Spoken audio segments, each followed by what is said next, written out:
사람들의 죄가 최악의 상황에 이르게 되었을 때 하나님은 한탄하시고 마음에 근심하셨다라고 말씀하고 있습니다. 6장 7절에 보면은 가라사대 나의 창조한 사람을 내가 지면에서 쓸어버리되 사람으로부터 육축과 기는 것과 공중의 새까지 그리하리니 이는 내가 그것을 지었음을 한탄함이라. 하나님이 한탄하시기 시작하셨습니다.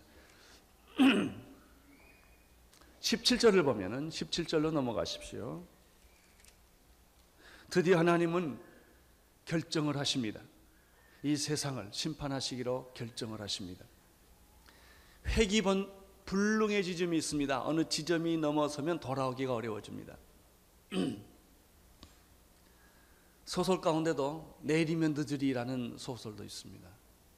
여러분, 지금은 은혜의 때입니다. 구원의 날입니다. 하나님께서 문을 열어놓으셨습니다. 계시록에 보면 문을 열면 닫을 자가 없다는 말씀이 있습니다. 그러나 동시에 하나님이 문을 닫으면 열 자가 없습니다. 기회는 아무 때나 주어지는 것이 아닙니다. 여러분이 건강할 때, 돈이 있을 때, 일할 만한 여러 가지 여건이 있을 때 주저하지 말고 주님의 일에 헌신하시기를 바랍니다. 늦습니다. 내일이면 늦습니다. 여러분 조금 지나면 늙고 돈 없고 병들고 비참한 모습으로 하나님 앞에 오긴 오지만 참 불행해집니다. 지금 이때입니다. 노아시대 사람들은 하나님의 인내가 무한하다고 생각을 했습니다. 그들은 죄를 짓고 죄를 지었습니다. 끝없이 죄의 행진을 계속했던 것입니다. 그들에게는 더 이상 갈 길이 없었습니다. 창세기 6장에 보면은 하나님께서 지면에서 사람을 쓸어버리시겠다라는 말을 한두 번 말하지 않고 5번 이상 반복해서 이야기를 하고 있다는 것입니다. 2절, 3절은 빼놓고 7절에 그 말씀이 있고요. 11절, 12절, 13절, 17절 똑같은 얘기를 하나님은 계속해서 하고 계세요. 이건 무엇을 의미합니까? 하나님은 더 이상 이 죄가 관영한 것을 보고 계실 수가 없다라고 하는 것을 설명해 주는 것입니다. 아무 누구도 하나님이 심판하는 데 대해서 불평과 원망할 수 없도록 그 사실을 반복해서 이야기를 하고 있는 것이죠. 11절을 보십시오. 11절 시작. 때에 온 땅이 하나님 앞에 회개하여 강포가 땅에 충만한지라. 12절 하나님이 보신즉 땅이 회개하였으니 이는 이 땅에서 모든 혈육 있는 자의 행위가 회개함이었더라. 13절 하나님이 노아에게 이르시되 모든 혈육 있는 자의 강포가 땅에 가득하므로 그 끝날이 내 앞에 이르렀으니 내가 그들을 땅과 함께 멸하리라. 그리고 17절 아까 읽었죠? 읽어주십시오. 내가 홍수를 땅에 일으켜 무릇 생명의 기식이 있는 육체를 천하에서 멸절하리니 땅에 있는 자가 다 죽으리라. 왜 하나님께서 똑같은 사실을 이렇게 여러 번 한 장에서 반복하고 있을까요? 그것은 하나님의 결정이 틀림없다는 것을 의미합니다. 변명할 수가 없다는 것입니다. 후회하지 않으신다는 것입니다. 심판을 돌이키지 않는다는 것입니다. 근데 11절, 12절, 13절에서 재미있는 표현을 봅니다. 11절에 보면 하나님 앞에라는 말이 있습니다. 하나님 앞에. 12절에 보면은 하나님이 보신즉 이렇게 되어 있습니다. 13절을 보시면 그 끝날이 내 앞에 이르렀다라고 말하고 있죠. 그런데 이게 성경에 보면은 인간이 파멸할 때는 인간만 파멸하지 않는다는 것입니다. 땅에 있는 모든 동식물이 다 파괴된다는 것입니다. 왜냐하면 땅에 있는 모든 동식물은 인간을 위해서 주어졌는데 인간이 타락하기 때문에 동물까지도 인간 때문에 다 죽음을 갖게 된다는 것입니다. 사람의 몸에 종양이 납니다. 어느 정도 종양이 나면 약을 먹거나 또 치료를 하면 고칠 수가 있습니다. 그러나 그 종양의 정도가 심각하면 의사 선생님은 수술을 해야 된다고 말을 합니다. 수술해야만 그 종양을 제거할 수가 있기 때문입니다. 그러나 어떤 경우에는 수술도 불가능할 정도로 이미 퍼진 경우가 있습니다. 그래서 많은 사람들의 경우에 보면 암인 줄 알고 배를 쬐더니 그냥 수술도 못하고 그냥 덮어버리는 수가 많은 것은 이미 한계 상황이 넘어갔기 때문에 그런 것입니다. 여러분, 이제 수술을 할 수도 없는 상황이면 어떻게 됩니까? 간단하죠. 그냥 죽는 것이죠. 소망이 없습니다. 집안에 벌레나 구더기가 쓸었다고 생각을 해보십시다. 어느 정도 구더기가 있었을 때는 청소를 합니다. 약을 뿌립니다. 그래서 그 구더기나 벌레를 제거합니다. 그 부분을 썩었지만 이미 가를 수가 있습니다. 근데 어느 날 자기 집을 들여다보니까 구더기가 한 부분에 있는 게 아니라 온 방에, 온 창고에, 광에, 천정에, 벽에, 지붕 위에 가득 찼습니다. 어디 하나 손댈 수가 없습니다. 그래서 그 나무를 만져봤더니 벌레에 의해서 나무가 다 썩어버린 거예요. 건들기만 하면은 그냥 나무가 무너지는 것이죠. 그런데 전염병까지 돌았어요. 그럼 어떻게 합니까? 청소하지 않습니다. 그때는 휘발유를 뿌리고 집을 불태워버리는 것입니다. 불태워서 온 병을 다 불태우고 난 다음에 다시 집을 짓는 것입니다. 그렇습니다. 심판이란 다시 시작하는 하나님의 방법입니다. 다 쓸어버려야 다시 시작하는 것입니다. 새술은 새 부대에 넣습니다. 헌 부대에 새술을 넣으면 그 수를 감당을 못하는 것입니다. 누더기옷은 던져야 됩니다. 누더기옷은 아무리 고쳐도 누더기입니다. 고칠수록 더 누더기가 되는 것입니다. 여러분, 옛사람은 죽어야 합니다. 옛사람은 보호하면 안 됩니다. 아무든지 나를 따라오려거든 자기를 부인하고 자기 십자가를 지고 나를 따르라고 말했는데, 여러분, 많은 사람들이 옛사람이 아쉽고 미련이 있어서 내 과거의 삶, 내 과거에 화려했던 나의 경력, 세상에서 살던 나의 모습이 버리기가 아까워서, 옛날 자기 성품, 개성, 이거 다 버리기가 아까워서 그것을 움켜쥔 채 예수 잘 믿어보려니 안 되는 거예요. 하나님께서 그때는 쓸어버리시는 거예요. 불태워버리시는 것이죠. 나는 오늘 여러분 옛사람이 다 죽기를 축원합니다. 그거 들고 있지 마세요. 그 누더기 들고 하나님 앞에 오지 마세요. 그 쓰레기 들고 하나님 앞에 들어오지 마세요. 청소한다고 되지 않아요. 그것은 쓸어버려야 돼요. 그래야만 거기에 새로운 새싹이 돋아나는 것이며 새 집이 들어설 수 있는 것이며 여러분의 새 인생이 설계될 수가 있는 것입니다. 여러분, 누더기에 새 옷이 안 됩니다. 새 옷을 맞춰 입으면 헌 옷을 벗어야 합니다. 헌 옷을 입은 지 아까워서 그 위에 새 옷을 입으면 폼도 나지 않고 아무짝에 쓸 데가 없는 것입니다. 아낌없이 여러분의 옛날 옷을 던져버리시기를 바랍니다. 하나님은 지구를 쓸어버리시기로 결정을 하셨습니다. 그러나 그것은 하나님의 심판이라고 하는 것은 멸망을 의미하지 않습니다. 하나님의 심판이라고 하는 것은 구원을 위하여 주시는 것입니다. 이대로 갖다 다 죽게 되니까 하나님의 택한 백성들을 살려주기 위하여, 이 세상을 심판하는 것은 당신을 구원하기 위하여, 택한 백성을 구원하기 위하여 하나님이 다시 시작하시는 것입니다. 그래서 하나님께서 심판 중에라도 구원을 계획하셨습니다. 하나님의 구원은 어떻게 시작되었습니까? 노아라고 하는 한 사람을 통하여 구원은 시작됩니다. 앞으로 불의 심판이 오게 될 것입니다. 그러나 하나님께서는 이 불의 심판을, 역사의 종말을 이제 우리가 맞이하게 되겠지만은, 그러나 인류를 다 심판하는 것이 아니라 하나님의 택한 나라, 택한 백성, 택한 민족, 택한 방언, 택한 사람들을 통하여 하나님은 새하늘과 새 땅에 영원한 왕노릇 할 수 있는 당신의 백성을 입맞은 14만 4천과 많은 하나님의 그 택한 백성들을 구원하시기를 원하시는 것입니다. 그것이 바로 노아라고 하는 한 사람을 통하여 노아와 8가족 하나님은 구원하여 주셨습니다. 노아는 어떤 사람입니까? 어떤 사람이 하나님의 택함을 받고 구원을 받습니까? 8절에서부터 시작하겠습니다. 8절 같이 보시겠습니다. 시작. 그러나 노아는 여호와께 은혜를 입었더라. 어떤 사람이 구원을 받습니까? 은혜를 입은 사람입니다. 은혜를 입은 사람. 노아는 훌륭하고 똑똑하고 잘났기 때문에 구원받은 것이 아니라 하나님께 은혜를 받았기 때문에 그는 위대한 하나님의 사람으로 방주를 짓고 그 시대를 구원하는 놀라운 축복을 갖게 된 줄로 믿습니다. 여러분, 사람은 누구든지 있는 그대로 평가한다면 한 사람도 살아남을 사람이 없을 거예요. 여러분 생각을 입으로 토해내지 않기 때문에 망정이지, 여러분의 생각을 남편이 알게 되면 큰일 날 거예요.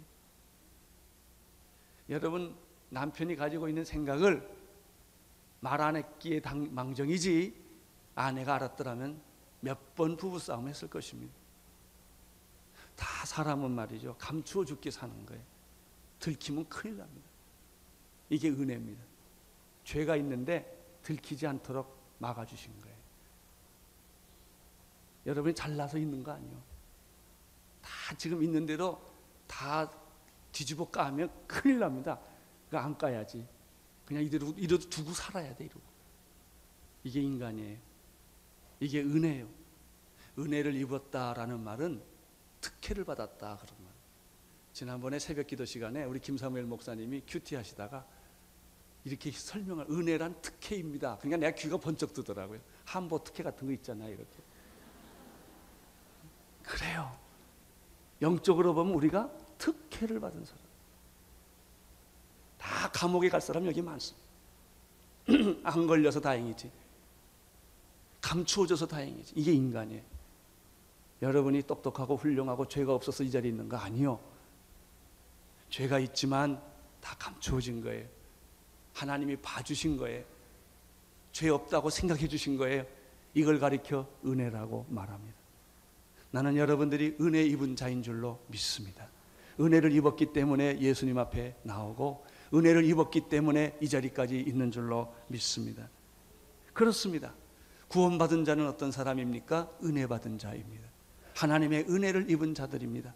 자격이 없지만 자격 있는 것처럼 봐주시고, 실력이 없지만 실력 있는 것처럼 봐주시고, 아무것도 아니지만 하나님의 자녀로 세워주셔서 나로 하여금 그 은혜의 자리까지 가도록 하신 분이 하나님이신 줄로 믿습니다. 노아는 어떤 사람이었습니까? 9절을 보십시오. 9절에 두 가지 정보가 더 있습니다. 시작.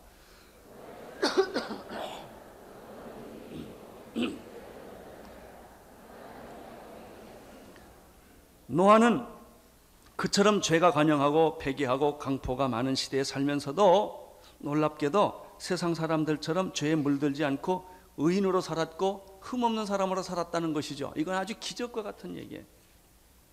우리는 이 시대의 공기를 먹고 살며 이 시대의 문화 속에 함께 살 수밖에 없어요. 세상이 그러기 때문에 나도 모르는 사이에 가치 판단이 세상적으로 돌아가는 거예요.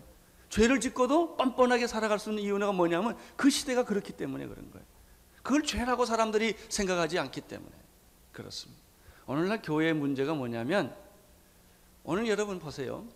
세상에 있는 사람들이 다 와서 예배 드리는 거예요. 이 교회만 깨끗할 수가 없어요. 죄 짓던 사람이 그대로 와서 세상 교회에서 사니까. 교회 문제는 사회 문제와 연관을 가지고 있죠. 따라서 이 교회에서 죄를 막지 않으면 세상에서는 죄를 못 막습니다. 누가 세상에서 회개하라 야단치는 사람이 어디 있습니까?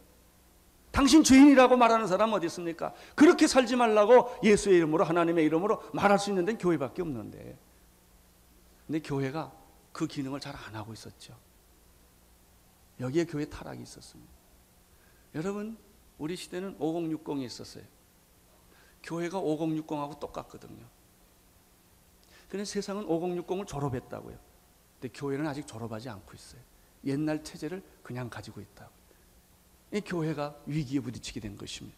교회도 빨리 정말 하나님 앞에 변신하고 새로운 예수 문화, 새로운 사고방식, 새로운 가치체계, 세상을 변화시킬 수 있는 그런 공동체로 교회가 탈바꿈해야 합니다. 노아는 그 시대에 살면서 기적 같았던 사실은, 그가 그렇게 타협하고 불의가 많고 음란한 그 시대에 노아는 정말 깨끗하게 의인으로 불림을 받았고 당대에 흠없는 완전한 자로 존재했다는 것입니다. 여러분, 좋기도 하지만 노아가 얼마나 외로웠을까요? 얼마나 힘들었을까요? 세상 사람과 똑같이 살지 않았을 때 많은 비판을 받았을 것입니다. 근데 우리는 여기서 한 가지 비밀을 발견합니다. 어떻게 그 시대 의인으로 당대의 완전한 자로 살 수 있었을까? 그 해답이 8절에 있어요. 무엇을 입었기 때문에? 하나님의 은혜를 입었기 때문에. 사랑하는 성도 여러분, 은혜를 입은 사람은 죄 짓지 않고 살 수 있습니다. 은혜를 입은 사람은 죄 가운데서도 벗어날 수 있는 축복이 있는 줄로 믿습니다. 노아에는 두 가지, 은혜를 받은 자였다. 두 번째, 그는 의롭고 당대 완전한 자였다. 세 번째입니다. 9절 하반절을 조금 더 읽어보십시오. 시작. 그가 하나님과 동행하였으며. 아주 중요한 말씀입니다. 동행했다는 말은 무슨 말일까요? 제사를 드렸다는 말이에요. 하나님께 제사를 드렸으며. 노아는 어떤 제사를 드렸을까요? 아벨의 피의 제사를 드렸을 것입니다. 그는 날마다 하나님 앞에 제사 드리며 나갔고 예배 드리며 나갔기 때문에 하나님과 동행할 수가 있었습니다. 하나님은 육신이 아니고 영이시기 때문에, 예배하는 자가 영이시기 때문에 신령과 진정으로 예배할지니라. 하나님을 만나는 방법은, 우리가 만나는 방법은 식당에서도 만나고 집에서도 만나고 직장에서도 만날 수 있어요. 그러나 하나님을 만나는 방법은 예배라고 하는 것입니다. 왜? 그분은 영이시기 때문에 그런 것입니다. 예배하는 자가 신령과 진정으로 예배 드릴지니라. 가인의 제물이 아니고 아벨의 피의 제물을 그는 날마다 드림으로 말미암아 하나님과 더불어 가까이 가는 관계를 계속 만들었던 것이죠. 노아는 300년 동안 하나님과 동행하다가 죽음을 보지 않고 천국으로 직통해 갔습니다. 여러분, 하나님께 예배드리는 자는, 하나님과 동행하는 자는 어떤 축복이 있습니까? 첫째, 자기를 의지하지 않는다는 것입니다. 하나님을 의지하게 됩니다. 두 번째, 하나님과 동행하는 사람은 자기 마음대로 안 삽니다. 우리의 문제는 자기 마음대로 산다는 것입니다. 교회도 나가지만 교회 나온 나머지 시간은 다 내 거라고 생각하는 것이죠. 그러니까 죄를 짓는 것입니다. 자기 마음대로 사는 사람, 자기가 가고 싶은 대로 가고 자기가 먹고 싶은 대로 먹고 자기가 쓰고 싶은 대로 쓰는 사람은 죄를 지을 수밖에 없어요. 그러나 하나님과 동행하는 사람은 자기 마음대로 살지 않아요. 하나님의 뜻에 따라 살기 때문에 그는 다른 사람보다도 비교적 죄를 질 수 있는 환경이 적습니다. 여러분들이 오늘 주일날 아침에 교회에 와 있기 때문에 죄를 비교적 덜 짓는 거예요. 비록 어떤 사람은 졸기도 하겠지만 그 정도는 괜찮아요. 그냥 교회에 와 앉아 있다는 것 자체가 이미 여러분은 하나님과 뭐 하고 있는 거예요? 동행하고 있는 거예요. 우리 교회에서 결혼식이 많은데 결혼식 하다 보면 예수 안 믿는 사람들도 많이 옵니다. 그 사람들은 이제 밖에서 담배 펴요. 근데 특이한 걸 내가 발견했어요. 본당까지 와서 담배 피는 사람은 없더라고요. 꼭 문 밖에 나가서 담배를 피시더라고요. 그래요. 예수 안 믿는 사람도 본당에 와서는 담배 안 펴요. 여러분, 그래서 어디서 살면 좋은가 하면 교회 그 현관에서 사는 것보단 본당에 와서 들어 사는 게 훨씬 낫습니다. 우리 교회 와보면요, 밤 2시, 3시에 누군가 와서 기도하고 있어요. 낮에 와보세요. 끊임없이 누군가 와서 기도하고 있어요. 이번에 여러 가지 기업이 어려울 때 어떤 큰 그룹 기업인을 한 분은 대낮에 저를 찾아왔더라. 목사님, 날 위해 기도해 주세요. 그냥 사업하다 뛰어들어온 거예요. 그래서 여기 제가 그분하고 둘이 무릎 꿇고 여기 앉아서 기도를 했어요. 그러니까 마음이 안심이 된다고 그러시면서 가시더라고요. 예, 그분은 바로 그 시간에 하나님과 동행했던 것이죠. 교회 하루에 3번 정도 나와 보십시오. 그냥 와서 괜히 벽돌도 만져보고 교회 밥도 먹고 그냥 왔다 갔다 하는 거예요. 여러분이 교회에 왔다는 것 자체가 이미 여러분의 생각에 누가 지배하고 있는 거예요? 하나님이 지배하고 있는 거예요. 당신이 예수를 믿느냐, 뭐 장로냐, 목사냐, 이거 중요하지 않아요. 당신이 지금 어디에 있느냐가 중요합니다. 당신이 있는 자리가 당신이요. 술집에 있으면 술꾼이요. 도박장에 있으면 도박꾼이요. 교회에 와 있으면 성도요. 그런 거예요. 당신의 명함이 중요하지 않아요. 당신이 무슨 생각을 하고 있느냐가 당신이에요. 돈을 열심히 생각하는 사람들은 얼굴이 100원짜리 동전같이 딱 생겼다고요. 왜? 돈만 묵상하니까. 하나님을 생각하는 사람은 그 얼굴이 하나님의 빛이 어딘가 있는 거예요. 나는 여러분이 하나님과 동행하는 축복이 있게 되기를 바랍니다. 하나님의 은혜를 받은 자요, 하나님의 은혜를 받으면 죄를 짓지 않게 돼요. 죄가 피해가요. 죽음이 피해가요. 그리고 의인이라는 말을 듣게 돼요. 그리고 당대 완전한 사람이라는 말을 듣게 되는 것이죠. 여러분, 하나님과 더불어 동행하는 사람은 죄를 짓지 않을 뿐만 아니라 그는 최고의 가치를 선택한 사람이에요. 하나님보다 더 위대한 가치가 어디 있습니까? 하나님과 날마다 같이 있고 시간을 보내고 예배를 드리는 사람은 최고의 가치와 함께 있는 거예요. 뭐든지 그렇습니다. 내가 어떤 물건을 가지고 있다가 그 물건보다 더 좋은 물건이 내 손에 들어오면요, 옛날 물건은 버리게 돼 있어요. 두 개 안 같습니다. 하나님을 가진 사람은요, 세상을 쉽게 생각합니다. 그게 오래 산다든지 뭐 성공한다든지 뭐 유명해진다든지 돈을 번다든지 이런 가치는 그렇게 나에게 중요한 게 아니에요. 왜? 하나님이 최고의 가치이니까. 그분이 주시는 평화와 기쁨은 그 어떤 것과도 비교할 수 없다는 것을 내가 알기 때문에 그렇게 사는 것이죠. 그는 말씀 중심으로 사는 사람이요, 말씀을 듣는 기쁨을 하는 사람이요, 설교를 듣는 기쁨을 하는 사람이요, 성경 공부를 하는 기쁨을 하는 사람이요, 말씀대로 순종하고 말씀대로 믿고 살아가는 사람, 이 사람이 하나님과 동행하는 사람인 줄로 믿습니다. 노아는 어떤 사람이었나? 은혜를 받은 사람이었다. 두 번째, 노아는 의인이었고 당대에 완선한 사람이었다. 세 번째, 그는 하나님과 동행하는 사람이었다. 한 가지 더 있어요. 오늘 본문은 없지만 히브리서 11장 7절에 보면은 그는 믿음의 후예라고 불림을 받기에 합당한 사람이었다.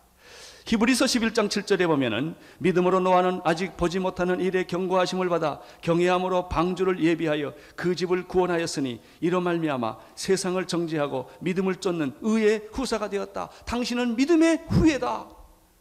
나는 여러분의 비석에도 그런 말이 있게 되기를 바랍니다. 이 사람은 믿음의 사람이었다. 이 사람은 세상에서 하나님과 더불어 동행하고 살았던 사람이었다. 여러분, 그런 별명이 있어야 되지 않겠습니까?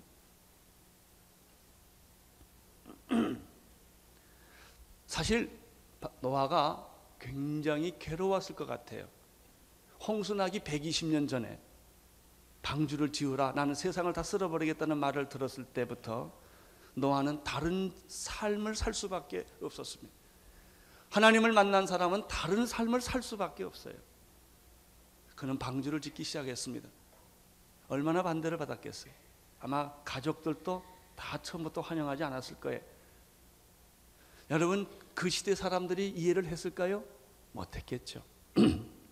누가복음 17장 27절에 보면은 노아가 방주에 들어가던 날까지 사람들은 먹고 마시고 시집가고 장가갔다, 그렇게 되어 있습니다. 홍수가 나서 저희를 다 멸하였다.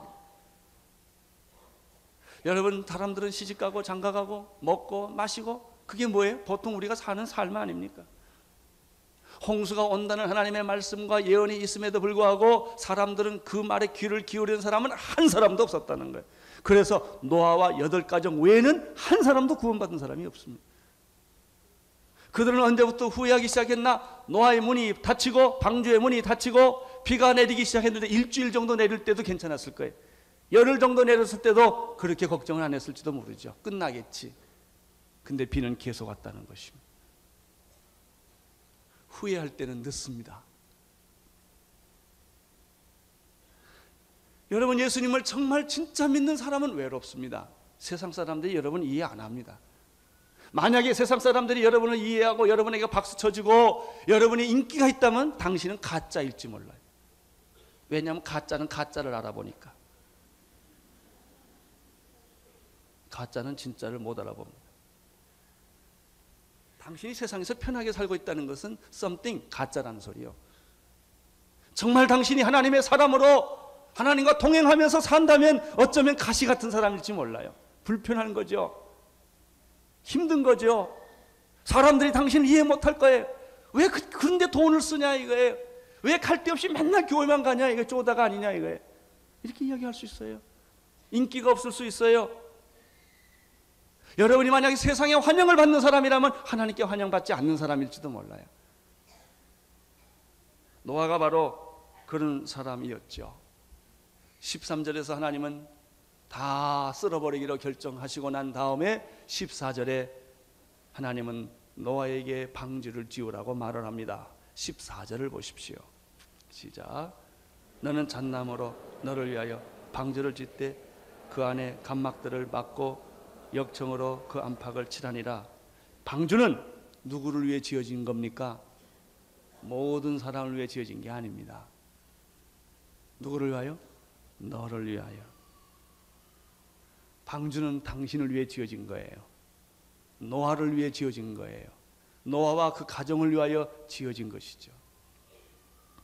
잣나무로 짓되 너를 위하여 방주를 짓되, 하나님의 택한 백성을 위해 교회가 존재하는 것입니다. 교회는 모든 사람이 다 오는 것은 아닙니다. 다 올 수도 없습니다. 택한 받은 사람이 이 자리에 오는 것입니다.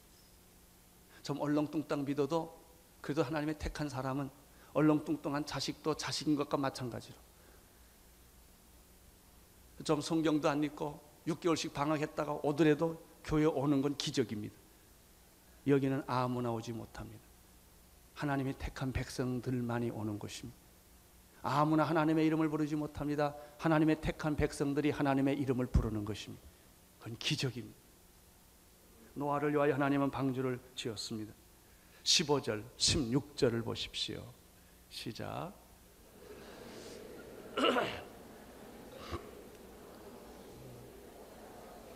거기 창을 내되 위에서부터 한 규빗에 내고 그 문은 옆으로 내고 상중하 3층으로 할지니라. 여러분, 여기 방주에 대한 자세한 얘기가 있습니다. 하나님께서 노아에게 방주를 이렇게 지으라고 말씀하셨습니다. 하나님은 방주를 지으라고 그럴 때 내 마음대로 지으라 그러지 않으셨습니다. 만약에 방주를 노아의 마음대로 지으라고 그러면 세상 때와 똑같이 지었을 것입니다. 우리 보고 하나님이 하라고 그러면 세상식으로 합니다. 하나님을 위해서 세상식으로 합니다. 안 맞는 거예요. 해놓고 실패하고 괴로운 거예요. 하나님의 일을 할 때는 하나님 방법대로 하세요. 세상 방법대로 교회 운영 안 됩니다. 교회는 주식회사가 아닙니다. 교회는 군대가 아닙니다. 군대 방법을 하면 안 됩니다. 주식회사 방법을 하면 안 됩니다. 로타리 클럽처럼 하면 안 됩니다. 이건 그 교회가 그런 것이 아니기 때문에 그래요.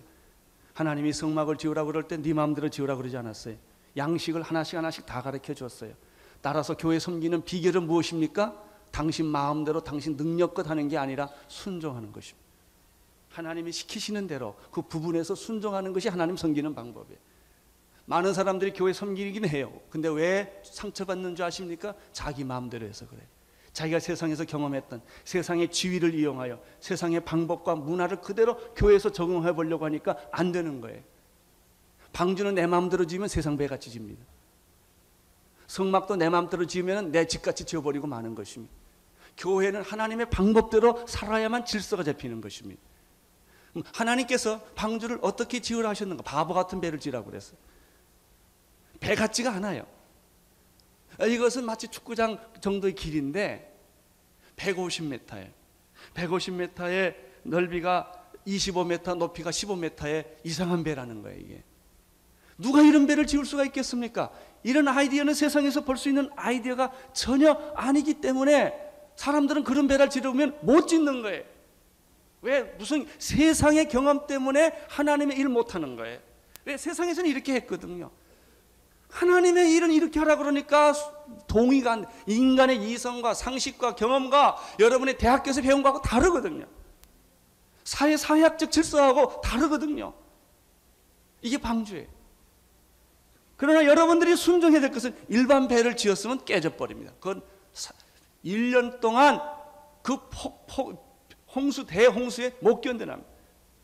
하나님이 특별하게 고안된 배를 주셨습니다. 그래서 이 배는 특징이 몇 가지가 있어요. 15절, 16절을 보시면 특징이 있어요. 그 방주의 제도는 이러하니라. 장이 300규빗, 광이 50규빗, 고가 30규빗인데요. 해군에서 이걸 진짜 그대로 해봤답니다. 우리 창조과학 계자들의 얘기를 들어보니까. 그리고 거기다가 뭐 똑같은 파도를 시켜봤는데 제일 안전한 사이즈랍니다. 이게 아주 완벽하게 안전한 사이즈라고 하는 것이죠. 그리고 이 3층으로 지었어요. 그래서 짐승들이 다 차곡차곡 이 컴퓨터 방에 들어가듯이 전부 들어가고 칸을 만들어서 한쪽으로 쏠리지 않도록 완벽하게 구성을 했다는 것입니다. 안팎으로 역청을 만들어서 새지 않도록 만든 거예요. 근데 특징이 그 16절에 있어요. 위에서부터 한 규빗, 거기 창을 내되 위에서부터 한 규빗을 내고 이렇게 돼 있죠. 창문이 몇 개 있어요? 하나 있다는. 그 큰 배 창문이 하나예요. 꼭대기에. 무슨 얘기예요? 보통 배는 밖을 보기 위해서 창문을 얼마나 멋지게 만듭니다. 하나님의 배는 창문이 없습니다. 하나밖에 없습니다. 공기 유통하고 햇빛이 들어가는 정도 외에는 빛을 안 줬습니다. 무슨 얘기입니까? 밖을 보지 말라는 거예요. 사람들은 뭘 보고 싶어요? 밖을 보고 싶어요. 밖을.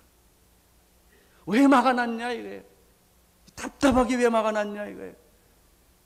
그러나 밖을 내다보면 무슨 일이 생길까요? 죽음의 바다에 나무 하나 산 하나 보이지 않는 망망대해 지구 전체가 물로 덮여 있죠. 그 물 위에 떠 있는 건 뭘까요? 썩은 시체와 동물의 시체일 거예요. 그게 몇 년 동안? 1년 동안. 밖에 나가는 순간 당신은 죽습니다. 그리스도 안에 있는 사람은 세상을 나가면 안 돼요.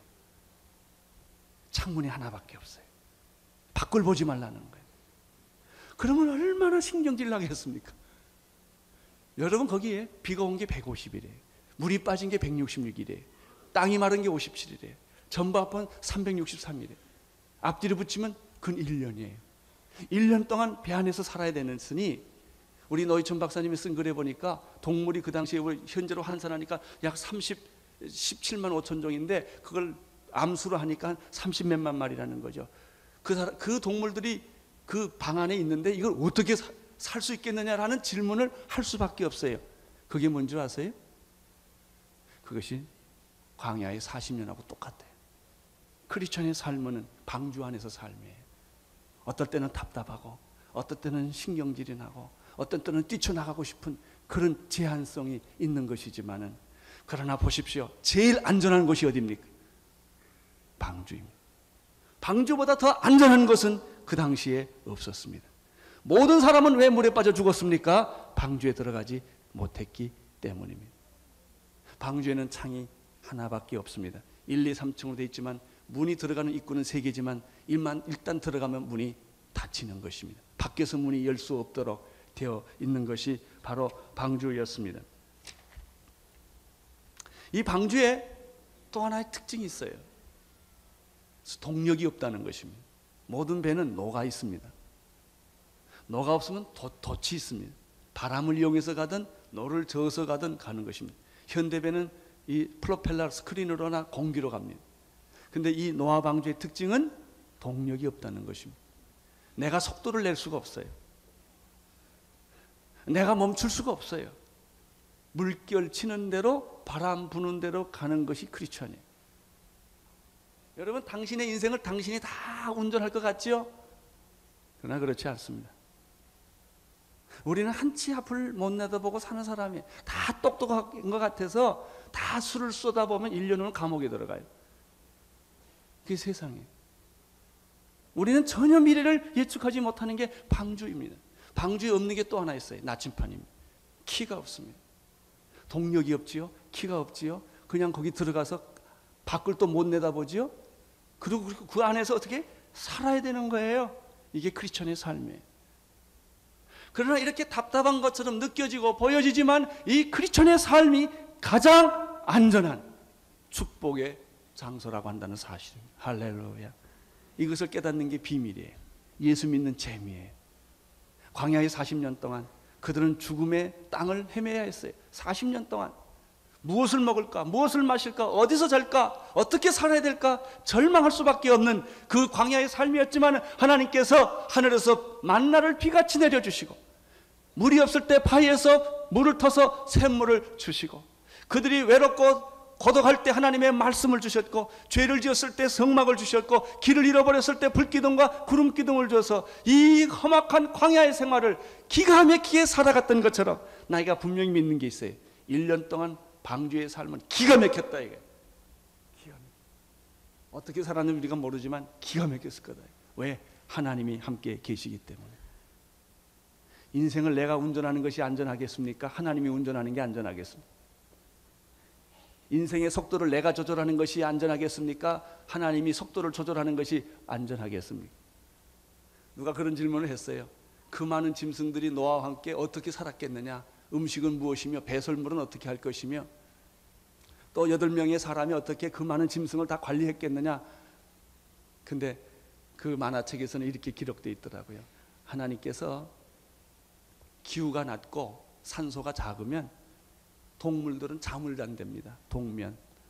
그래서 그렇게 생각해 보니까 그 말이 맞아요. 1년 동안 하나님이 동면시켰을지 어떻게 알아요? 큰 코끼리가 쌕쌕 잠만 자고 있으니 먹지도 않고 싸지도 않고. 하나님이 하시는 방법은 우리가 상상할 수 없는 기기묘묘한 방법으로 당신의 백성들과 동물들을 지켜주셨을 줄 나는 믿습니다. 1년을 버텼으니까. 1년. 여러분이 이 세상이 아무리 험악하고 광야 같은 세상이라 할지라도 여호와를 바라보고 신뢰하는 자에게는 하나님께서 초자연적인 놀라운 축복의 삶을 주실 줄로 믿습니다. 이것이 방주의 삶. 인생이라고 하는, 크리스천의 삶이라고 하는 것은 방주의 삶과 같은 것이죠. 17절부터 20절까지를 보십시오. 시작. 홍수를 땅에 일으켜 물의 생명의 기식이 있는 육체를 천하에서 멸절하리니 땅에 있는 자가 다 죽으리라. 그러나 너와는 내가 내 언약을 세우리라.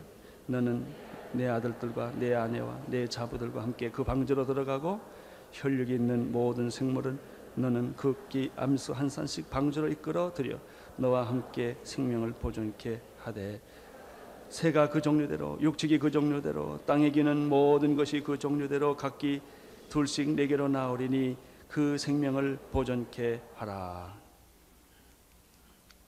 여러분, 여기 말씀을 보면 아주 중요한 단어 하나가 나와요. 언약이라는 말입니다.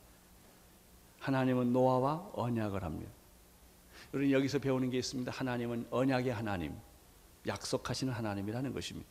하나님은 기분 내키시는 대로 하시는 분이 아니라 약속을 하시고 언약을 하시고 그 언약을 성취하시는 하나님이신 줄로 믿습니다. 예수 그리스도를 세상에 보내시기로 하나님은 약속을 하셨습니다. 여인의 후손에서 뱀의 머리를 상하게 할 것이요, 내가 너희에게 메시아를 보내주리라. 인류를 구원할 메시아를 내가 너희에게 보내주리라. 구약에서 수없이 반복적으로 날짜를 얘기하시고 장소를 얘기하시고 여인의 몸에서 날 것을 얘기하시고 처녀의 몸에서 날 것을 얘기하시고 베들레헴에 날 것을 얘기하시고, 하나님께서는 모든 이 아이가 태어날 때 2살 이 아이는 다 죽을 것이고, 이렇게 예언을 하고 나서 태어난 분이 예수 그리스도이십니다. 하나님은 약속하시고 그 약속을 성취하시는 것입니다. 하나님은 언약하시고 그 언약을 성취하시는 분이 하나님이십니다. 성경은 무슨 책입니까? 언약의 책, 약속의 New Testament, Old Testament. 이것은 옛 약속, 새로운 약속, 새로운 유언, 새로운 예언인 거예요. 하나님께서는 약속을 하시고 일을 하십니다. 하나님은 노아에게 약속을 하여 주셨습니다. 내가 너를 살려주겠다. 다 심판하지만 내가 은혜를 입었고 내가 의롭고 내가 완전하고 내가 하나님과 동행했던 까닭에 나는 너를 통하여 새로운 세계를 만들어 줄 것이다. 너를 위하여 뭘 지어라? 방주를 지어라. 그리고 너와 함께 많은 동물들을 거기다 채워라. 이렇게 말했죠. 근데 중요한 것은 오늘 말씀해 보니까 하나님께서 노아에게 너와 그리고 뭐라고 그랬죠? 내 아들들과 내 아내와 내 자부들과 함께 그 방주에 들어가라. 그리고 혈육 있는 모든 동물들은 한 쌍씩 집어넣으라고 말했습니다. 새가 그 종류대로 육축이 그 종류대로 각기 둘씩 내게로 나오라. 내가 그 생명을 보존하리라 라고 말씀하셨는데, 나는 여기에서 이 말씀이 생각이 나요. 주 예수를 믿으라. 그리하면 너와 내 집이 구원을 얻으리라. 할렐루야. 하나님께서는 노아만 구원해 주지 않았고 노아의 가족들을 구원해 준 것이죠. 여러분, 예수 믿지 않는 집에 시집간 것을 감사할 수 있게 되기를 바랍니다. 왜 그래요? 그 집안을 뭐 하려고? 구원하시려고. 반드시 구원하게 될 줄로 믿습니다. 여러분, 혼자 예수 믿는다고 생각하지 마세요. 여러분은 구루터기예요. 뿌리예요. 이것이 반드시 열매를 맺어서 여러분의 가정을 다 구원하고도 남는 축복이 있는 줄로 믿습니다. 노아만 구원하지 않고 노아와 그 아내와 세 아들과 세 자부까지 하나님께서 다 구원해 주신 것입니다. 우리는 여기서 구원의 새로운 한 면을 또 보게 되는 것이죠. 구원은 어떻게 이루어지는 것이냐? 내가 누구냐라 따라 구원이 이루어지는 것이 아니라 내가 누구에게 속했느냐에 따라 구원이 이루어진다는 것입니다. 내가 의인이냐 악인이냐 나쁜 놈이냐 좋은 놈이냐 라고 해서 천국과 지옥이 갈라지는 것이 아니에요. 당신의 소속이 누구냐로 당신의 구원이 결정되는 거예요. 여러분 집안에 좀 망나니 자식이 있다고 해도 상속은 누구한테 가요? 그 자식한테 가는 거예요. 모범생에게 상속 주는 것이 아니란 말이죠. 착한 사람에게 상속 주는 게 아니에요. 그 상속을 받게, 그 아버지의 상속을 받을 수 있는 사람은 그 아들인 것처럼 하나님의 택한 자녀들이 하나님 나라에 들어가고 구원을 받게 되는 거예요. 여러분, 내가 인간의 힘으로 인간의 방법으로 구원받는 것이 아니에요. 대한민국에 태어났다는 것은 잘나서 태어난 게 아니에요. 태어났고 보니까 대한민국이니까 대한민국 국민이 된 거예요. 여러분, 미국 시민권을 얻으려면 뭐 잘나면 시민권 되고 훌륭하면 시민권 됩니까? 간단해요. 미국에서 태어나면 미국 시민이에요. 이거예요. 당신이 어디 소속이냐, 어디에서 태어났느냐는 거예요. 그러므로 누구든지 예수 그리스도를 믿는 자들에게는 구원을 얻으리라. 하나님의 아들을 믿는 자에게는 하나님의 자녀가 되는 권세를 주신다고 하는 말씀이 이거예요. 예수 하나님의 자녀가 되면 하나님께 속한 자가 되는 것이죠. 노아에게 속한 가족이 구원을 받은 것과 마찬가지입니다. 21절, 22절을 보십시오. 시작.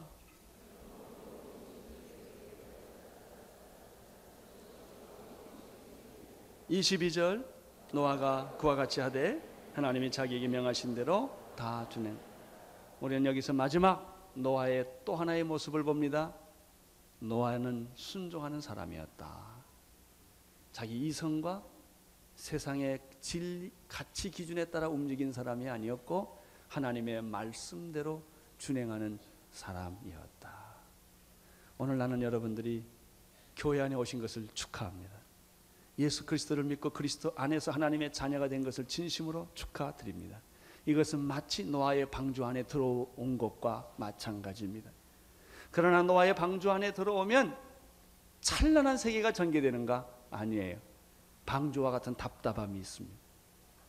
어떤 때는 여러분의 자존심이 상하고, 어떤 때는 여러분들이 손해를 볼 수도 있으며, 어떤 때는 여러분이 힘들 수도 있어요. 그러나 놀라지 마십시오. 교회 안에서 그리스도를 발견하십시오. 여러분 광야 속에서 그리스도를 발견한 것처럼 방주 안에서 하나님의 은혜를 발견하기 시작하면 방주는 천국이 되는 것입니다. 여러분의 삶이 천국으로 변할 줄로 믿습니다. 기도하겠습니다. 하나님 아버지, 노아의 방주를 통하여 세상을 구원하신 하나님을 찬양합니다. 우리의 가족들이 다 예수 믿게 도와주시옵시고, 우리의 부모님들이, 우리의 자녀들이, 우리의 일가 친척 식구들이, 우리의 동료들이 다 예수를 믿고 주님이여 참으로 방주 안에 들어왔던 사람들은 다 살았던 것처럼 그리스도 안에 들어옴으로 말미암아 구원받고 영생 얻게 하여 주옵소서. 예수님 이름으로 기도드립니다. 아멘.